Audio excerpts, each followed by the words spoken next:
Evaluación preoperatoria y relación de las complicaciones postoperatorias del sistema respiratorio. Este tema será presentado por Rubidia Concepción Iraete Cárcamo y su servidor Ezequiel Mauricio Tula Pasado. Atelectasia o bronquiectasia. El término atelectasia se asocia con el colapso de una región pulmonar periférica, cementaria o lobular, o bien el colapso masivo de uno o ambos pulmones, que motiva la imposibilidad para realizar el intercambio gaseoso. Es una condición de pérdida de volumen en la porción del pulmón.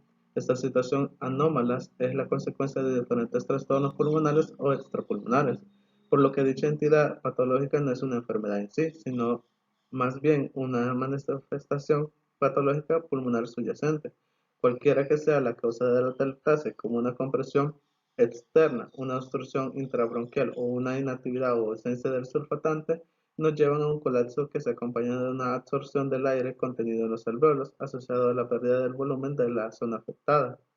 Mecanismos de atelectasia. La atelectasia se puede clasificar en 5 tipos: atelectasia por absorción, atelectasia pasiva o por relajación, atelectasia por compresión, atelectasia no obstructiva o adyacente y atelectasia por cicatrización. Los signos radiológicos de colapso pulmonar son el desplazamiento cisural, que representa el signo más seguro de la existencia de un colapso lobular. El grado de desplazamiento depende de la existencia de un colapso. Pérdida de la aireación. La densidad aumentada de la zona pulmonar colapsada puede no ser aparente hasta que el mismo esté casi completo. Si el pulmón colapsado se encuentra subyacente al mediastino o al diafragma, la opacificación de las estructuras adyacentes puede indicar una pérdida de la aireación. Signos vasculares y bronquiales. La presentación de un colapso produce el acercamiento de las estructuras vasculares y bronquiales. Este fenómeno se acompaña de una separación importante de los lóbulos cercanos al colapso. Las manifestaciones radiológicas. En la bronquiectasis se ven algunos signos radiológicos característicos. Las que afectan a las vías aéreas incluyen opacaciones lineales paralelas que representan paredes bronquiales engrosadas. Como se puede observar en la figura radiológica de un pulmón derecho, que es una radiografía posterior, anterior e inferior, revela una opacación lineal paralelas, como lo muestran en las flechas negras, como una consecuencia del engrosamiento y dilatación de los bronquios. Las opacaciones tubulares, que corresponden a los bronquios llenos de moco, y las opacaciones anulares o espacios quísticos con un diámetro de 2 centímetros, a veces contienen contenidos a niveles hidroaéreos. Como se puede observar en la siguiente imagen, de una radiografía posterior, anterior, inferior y lateral de un paciente de 46 años con una tos productiva crónica, se observa la práctica sustitución del lóbulo inferior derecho en varios quistes paralelos finos, como lo pueden ver en esta zona de aquí. El aumento del tamaño y la pérdida de definición de la trama pulmonar en las zonas cementarias específicas de los pulmones son también frecuentes. Las alteraciones vasculares incluyen agregación de la trama vascular pulmonar, que es un dato indicativo de la pérdida casi invariable de un volumen que se asocia a este trastorno, y el signo de oligoemia por la disminución de la perfusión arterial pulmonar, que aparece en los procesos más graves.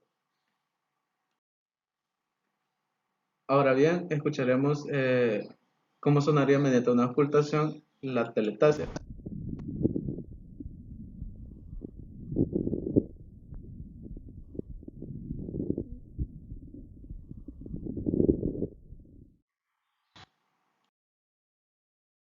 Cortocircuito. El efecto Shannon o efecto cortocircuito. En esta situación, la ventilación de la zona afectada está prácticamente anulada para el intercambio gaseoso, o sea, la relación ventilación-perfusión es igual a cero. La sangre inyectada desde el ventrículo derecho no se oxigena, bien por la existencia de un cortocircuito cardíaco, como por ejemplo la ruptura de un interventricular, o bien una ausencia prácticamente completa de la ventilación alveolar en una zona. El síndrome de distrés respiratorio agudo, el edema agudo de pulmón o la teletasia son ejemplos de insuficiencia respiratoria en las que existe un mecanismo de Shannon. Una manera de diferenciar el Shannon verdadero de las alteraciones del coeficiente de ventilación-perfusión es observar la respuesta que se produce a la concentración de oxígeno con una FiO2 creciente. El efecto que se produce en el efecto Shaw solo se logra incrementar la saturación con una FiO2 cercana casi al 100%. Los cortocircuitos sistémicos pulmonares congénitos, dentro de este grupo se incluyen las malformaciones congénitas cardíacas que cruzan con derivación de izquierda a derecha, la comunicación interauricular e interventricular, el conducto arterioso persistente, la ventana aortopulmonar, la transposición de los grandes vasos y el drenaje venoso pulmonar anómalo parcial. El rasgo patogénico común de estos trastornos es un incremento del flujo por la circulación pulmonar. Un mecanismo similar puede ser responsable a la hipertensión pulmonar que aparece en la tirotoxicosis y la insuficiencia renal crónica tras una reacción amplia del pulmón. El flujo arterial pulmonar puede estar aumentado en gran medida durante mucho tiempo antes de que el incremento de la resistencia ocasione hipertensión. El cortocircuito de izquierda a derecha puede producir una hipertensión pulmonar arterial grave e irreversible con dilatación de las arterias pulmonares centrales e inversión de la comunicación de izquierda a derecha a la altura de las aurículas, el ventrículo o la región aortopulmonar, que esto se conoce como el síndrome de Eliezer. Las características patogénicas de la hipertensión pulmonar se asocian con un aumento del flujo que corresponde a la arteriopatía plaxógena. El principal signo radiológico de todos estos trastornos es aumento del calibre de las arterias pulmonares en los campos pulmonares. El diagnóstico del cortocircuito de izquierda a derecha se puede realizar con facilidad mediante una resonancia magnética o una ecografía. A menudo se necesita un cateterismo cardíaco con o sin angiocardiografía para identificar las alteraciones y determinar la gravedad de la hipertensión arterial pulmonar. Aquí en esta imagen, que es mediante una resonancia magnética, se puede denotar la comunicación interauricular. En la siguiente, que es una radiografía posterior-anterior y lateral de un paciente asintomático de 19 años con una comunicación interauricular que muestra un incremento del calibre de las arterias y de las venas pulmonares de ambos pulmones, a donde los vasos se adelgazan de forma normal. Y esa es otra placa de resonancia magnética donde se puede mostrar el aumento del calibre de las arterias pulmonares. Hipoxemia. La tarea fundamental del sistema cardiorrespiratorio es suministrar oxígeno y sustratos a las células y remover el dióxido de carbono y otros productos metabólicos de ellas. El mantenimiento apropiado de esta función depende del sistema cardiovascular respiratorio intactos y un número suficiente de eritrocitos y de hemoglobina y el suministro de gas inspirado con un buen contenido de oxígeno. Los efectos que se producen son que a menor disponibilidad de oxígeno, las células inhiben la cadena respiratoria e incrementa la glucólisis anaerobia. Este cambio de mecanismo de aerobio a anaerobio tiene un efecto de Clauster, manteniendo cierta producción de trifosfato de adenosina, aunque notablemente reducida. Cuando la hipóxia es severa, la producción de trifosfato de adenosina es inadecuada para satisfacer los requerimientos energéticos del equilibrio iónico y osmótico, y la desplazación de la membrana celular conduce al flujo interno descontrolado del calcio y activación de la fosfolipasa y proteasas dependientes del calcio. Estos efectos causan inflamación de las células y, por último, una necrosis celular.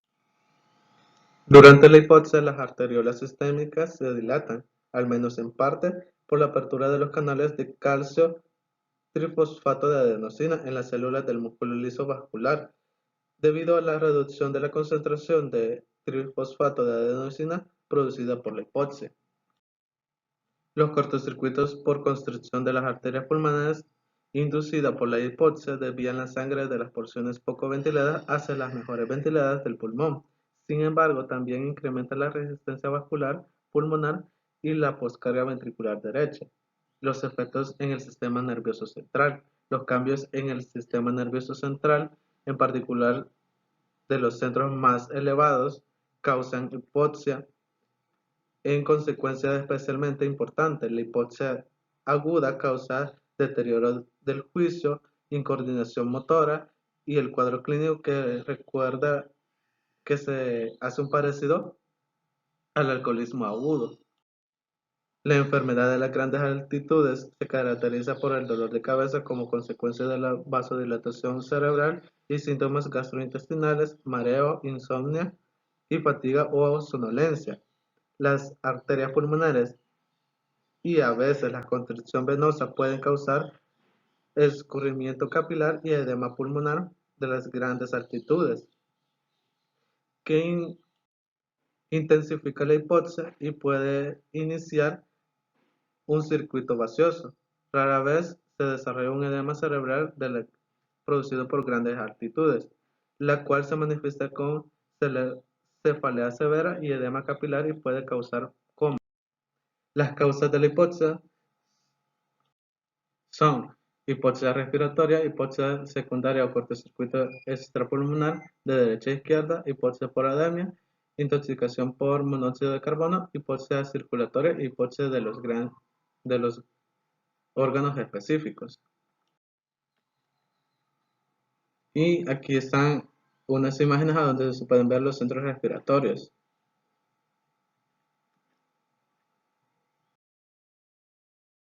Neumonía postoperatoria. La neumonía intraoperatoria se define como aquella que ocurre una vez transcurridas las 48 horas de ingreso del enfermo en el hospital, excluyendo así infecciones respiratorias que pudieran contraerse en el periodo de incubación en el momento del ingreso. La neumonía asociada a la ventilación es un subgrupo de neumonías intraospiratorias que se define como aquella que ocurre una vez transcurridas las 48 a 72 horas de la realización de una intubación orotraqueal. La neumonía intraospiratoria está ocasionada principalmente por bacterias y rara vez en los enfermos inmunocompetentes por hongos o por virus. Los agentes patógenos más comunes de las bacterias aerobias gram negativas, como la Pseudomonas aeruginosa, Escherichia coli, la Klebsiella pneumoniae y la Cyanobacteria. Las infecciones causadas por cocos gram positivos se deben principalmente a la Staphylococcus aureus, sobre todo las cepas resistentes a la metilicina. La neumonía por Staphylococcus aureus se describe más habitualmente en los pacientes diabéticos, en pacientes con traumatismos craneoencefálicos o ingresados en unidades de cuidados intensivos. La frecuencia de los microorganismos multiresistentes como responsables de la neumonía pueden variar en función de la hospitalización analizada, las características de la población estudiada, la existencia de una exposición previa a antibióticos o el tipo de unidad de cuidados intensivos considerados. Se asume que los agentes causales de la neumonía intraospiratorias y de las asociadas a la ventilación no son muy similares, como la Staphylococcus aureus resistente a la metilicina y la Klebsiella pneumoniae predominantes en enfermos no intubados, y la Pseudomonas aeruginosa, la Staphylococcus maltopia y la Cinetobacter, que es más frecuente en pacientes ventilados artificialmente. Los factores de riesgo para contraer una infección por microorganismos patógenos multiresistentes está el tratamiento antibacteriano de los últimos 90 días, hospitalización actual de 5 o más, alta frecuencia de la resistencia de antibióticos de la comunidad o de una unidad hospitalaria, la presencia de factores de riesgo como una neumonía asociada a cuidados relacionados con la salud, que estos incluyen la hospitalización de 2 o más días en los últimos 90 días, resistencia al aíslo, el tratamiento de infusiones intravenosas previas, incluyendo los antibióticos, análisis crónica de los últimos 90 días, heridas infectadas, familiares con microorganismos patógenos multiresistentes y las enfermedades inmunodepresoras o tratamientos con un agente inmunodepresor. Aunque no existe un criterio universal que permita certificar la existencia de una neumonía de este tipo, se acepta la sospecha de una cuando se descubre inflamados nuevos y persistentes en las 48 horas de ingreso o progresivos, que se asocian al menos de dos de los cuatro criterios que voy a mencionar, como es la temperatura corporal igual o mayor a 38 grados centígrados o igual o menor a 36 grados centígrados, un recuento de leucocitos que supera los 12.000 células por milímetro o que no llega a un 4.000 células por milímetro cúbico, secreciones tracreales purulentas y alteración del intercambio gaseoso pulmonar. La radiografía simple de tórax sigue siendo un elemento esencial en el diagnóstico de las neumonías intrarrespiratorias, pero esto tiene una especial especificidad básica que oscila entre el 27 y 35%. Efectivamente, la detención de una radiografía de un inflamado pulmonar obliga a realizar un diagnóstico diferencial amplio, en el que debe incluirse las consideraciones pulmonares no infecciosas, como las que se observan en las atelectasis, la neumonitis química, el edema pulmonar cardiogénico, el síndrome de distrés respiratorio del adulto asimétrico, la tromboembolisis pulmonar, la neumonía organizada por criptogénica, la contusión pulmonar, la hemorragia pulmonar y las neumopatías por fármacos. En los diagnósticos diferentes,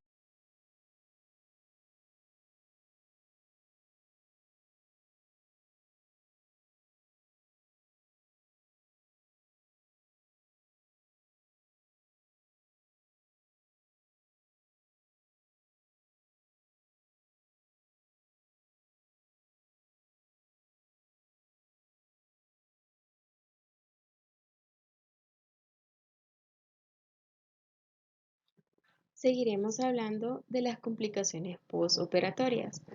Tenemos la aspiración. Durante la anestesia, la depresión de los reflejos de las vías respiratorias pone a los pacientes en riesgo de aspiración pulmonar transoperatoria, que podría manifestarse en la unidad de cuidados postanestésicos o de aspiración durante la recuperación. La morbilidad pulmonar por aspiración varía según el tipo y el volumen del aspirado. Aunque la aspiración de contenido gástrico es la más temida, los pacientes quirúrgicos también experimentan otros síndromes por aspiración.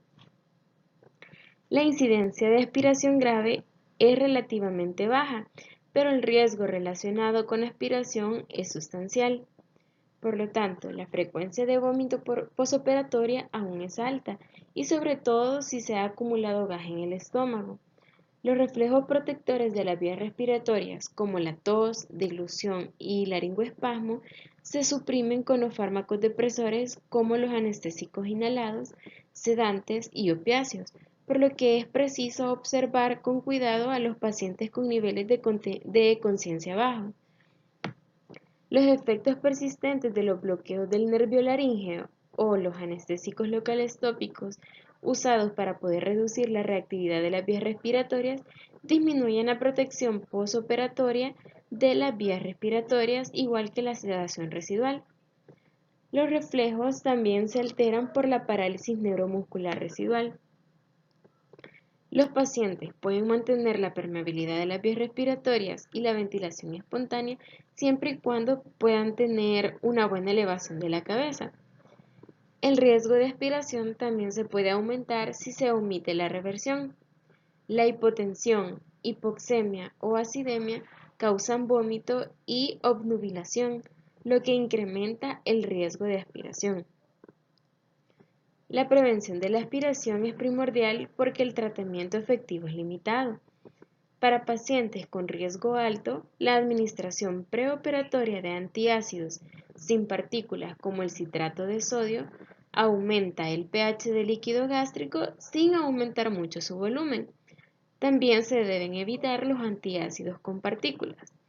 Los bloqueadores del receptor H2 para histamina, como la famotidina o ranitidina, reducen el volumen y aumentan el pH de las secreciones gástricas. La metoclopramida aumenta el tono del esfínter gastroesofágico y acelera el vaciamiento gástrico. La inserción de una sonda nasogástrica a menudo puede ser ineficaz para retirar partículas y también interfiere con la integridad del esfínter gastroesofágico. En la unidad de cuidados posanestésicos es importante la monitorización de la aspiración. La posición de Trendelenburg nos va a favorecer para la regurgitación y ayuda a la limpieza de las vías respiratorias en caso de que se pueda dar la regurgitación o el vómito. En los pacientes con riesgo alto no se debe retirar la cánula traqueal hasta que se puedan recuperar los reflejos de las vías respiratorias. Aunque un paciente esté despierto y pueda ser capaz de seguir indicaciones, es posible que aún no tenga todavía la depresión del reflejo nauseoso durante varias horas después de la anestesia. Y la introducción de opioides y otros sedantes puede cambiar una situación con protección de las vías respiratorias relativamente adecuadas con una posibilidad de aspiración. La sospecha de aspiración obliga a la monitorización por 24 a 48 horas para detectar el desarrollo de neumonitis por aspiración. Y esto puede ser, si la probabilidad de aspiración es muy alta, el paciente debe ingresar al hospital, ya que la observación incluye revisiones periódicas de la temperatura y conteos de leucocitos con diferencial, radiografía torácica y medición de gases sanguíneos. Y si la probabilidad de aspiración es pequeña en un paciente ambulatorio, puede hacerse siempre un seguimiento ambulatorio, eh, siempre y cuando no haya hipoxemia, tos, sibilancias o alteraciones radiográficas en 4 a 6 horas.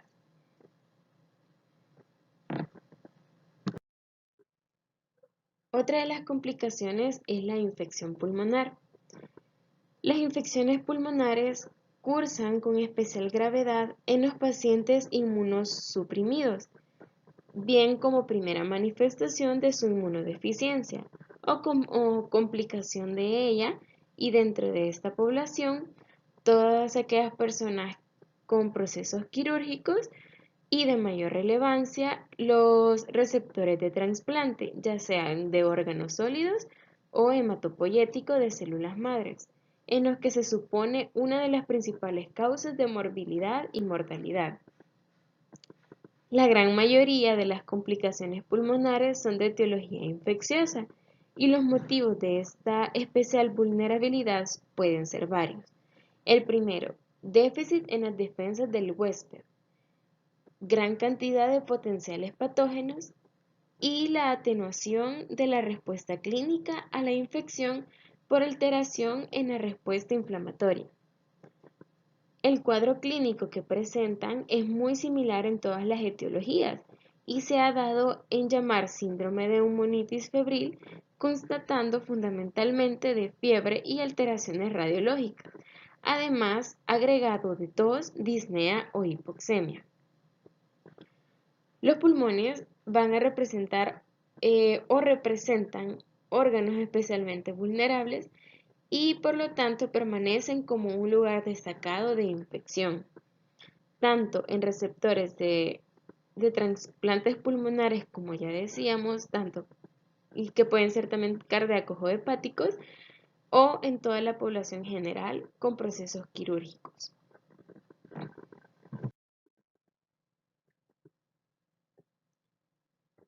La variedad de microorganismos responsables es similar entre los receptores de diferentes órganos sólidos y la secuencia en la que aparecen en el curso postoperatorio es bastante característico y con un patrón predecible.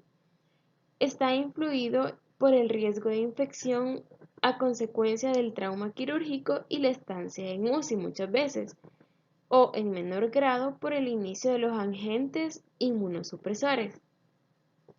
Es por ello que predominan las infecciones bacterianas nosocomiales, de forma similar a la población quirúrgica en general. Los receptores están expuestos a dichos patógenos durante su recuperación postquirúrgica y algunas de estas infecciones pulmonares pueden presentarse por o son la neumonía bacteriana, tuberculosis, infecciones ya sea por micobacterias no tuberculosas y citomegalovirus, entre otros. Esa información podemos encontrarla en José Álvarez Sala en el Manual de Neumología Clínica en el capítulo 13, página de la 213 a la 218. Otra de las complicaciones es la insuficiencia respiratoria. La insuficiencia respiratoria es un síndrome producido por diversos procesos patológicos que conducen a la incapacidad del sistema respiratorio para llevar a cabo sus funciones, captar oxígeno y liberar anhídrido carbónico. Las causas de la insuficiencia respiratoria no se limitan a los pulmones, sino que pueden afectar cualquier parte del aparato respiratorio o de los sistemas que están a su alrededor, como sistema nervioso central, médula espinal, sistema neuromuscular, pared torácica, pleura, vías respiratorias superiores, aparato cardiovascular, vías aéreas inferiores y el parénquima pulmonar. Podría definirse la insuficiencia respiratoria en términos de alteración de los gases arteriales como la disminución de la presión parcial de oxígeno y o la elevación de la presión parcial de dióxido de carbono. No existen como tal cifras absolutas, ya que éstas dependen de cada situación clínica y se ha aceptado que a nivel del mar, la reducción de la presión parcial de oxígeno por debajo de 50 miligramos de mercurio o la elevación de la presión parcial de dióxido de carbono por encima de los 50 miligramos de mercurio. Si la cifra de la presión parcial de dióxido de carbono de 50 miligramos de mercurio está basada en su posición en la curva de disociación de la hemoglobina, si la presión parcial de oxígeno desciende por debajo de esta cifra, la saturación y el contenido arterial de oxígeno disminuyen en una forma considerable, lo cual se traduce en una grave reducción de la capacidad de transporte de oxígeno. Si la insuficiencia respiratoria se define en términos de elevación de la presión parcial de dióxido de carbono por encima de los 50 miligramos de mercurio, esta debe acompañarse de una reducción del pH para que la insuficiencia respiratoria sea considerada como aguda. En los casos de insuficiencia respiratoria crónica, la presión parcial de dióxido de carbono se acompaña de un incremento del bicarbonato, que mantiene las cifras de pH dentro de los límites normales. Se puede diferenciar muchas veces entre insuficiencia y falla respiratoria. Se dice que hay insuficiencia respiratoria cuando la severidad del compromiso ha permitido la intervención efectiva de mecanismos de compensación y cuando la severidad es tal en que la intervención de los mecanismos de compensación no ha sido suficiente para poder sostener un nivel de intercambio gaseoso compatible con la vida, se dice que hay una falla respiratoria. Esta información lo obtuvimos de Harrison, Neumología y Cuidados Intensivos, en hipoxia y cenosis en el capítulo 26, página 250 a la 251. Dentro de la insuficiencia respiratoria tenemos causas fisiopatológicas y dentro de estas hay 4 mecanismos que pueden llevar a esta insuficiencia respiratoria, como la hipoventilación, defecto de ventilación-perfusión, cortocircuito y trastorno de difusión. Clasificar la enfermedad guiándose por estos mecanismos es útil para poder establecer un diagnóstico diferencial etiológico y así poder facilitar también el abordaje terapéutico. Vamos a ver primero la hipoventilación. Cuando la ventilación alveolar es insuficiente para poder eliminar el dióxido de carbono producido, la presión parcial de dióxido de carbono aumenta y produce acidosis respiratoria e hipoxemia. Si la hipoxemia arterial se debe a hipoventilación, la diferencia alveolo arterial de oxígeno es normal. Todas las demás causas de hipoxemia se pueden acompañar de una diferencia alveolo arterial de oxígeno aumentada. Una diferencia alveolo arterial de oxígeno normal en presencia de hipoxemia e hipercapnia define la presencia de hipoventilación pura. Y por el contrario, el aumento de la diferencia alveolo arterial de oxígeno en una persona cuyo cuadro clínico sugiere por lo demás hipoventilación debe hacer buscar otras complicaciones a la hipoventilación u otras causas de hipoxemia asociadas.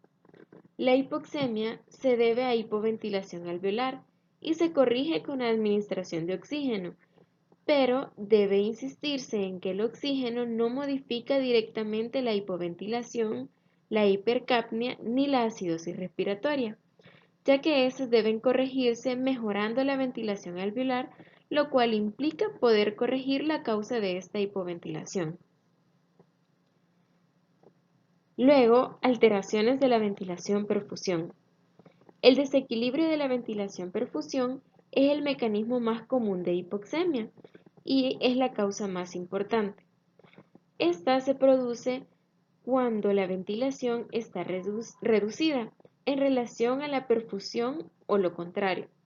Si la ventilación y el flujo sanguíneo no concuerdan en diversas regiones del pulmón, se trastorna la transferencia de oxígeno y dióxido de carbono.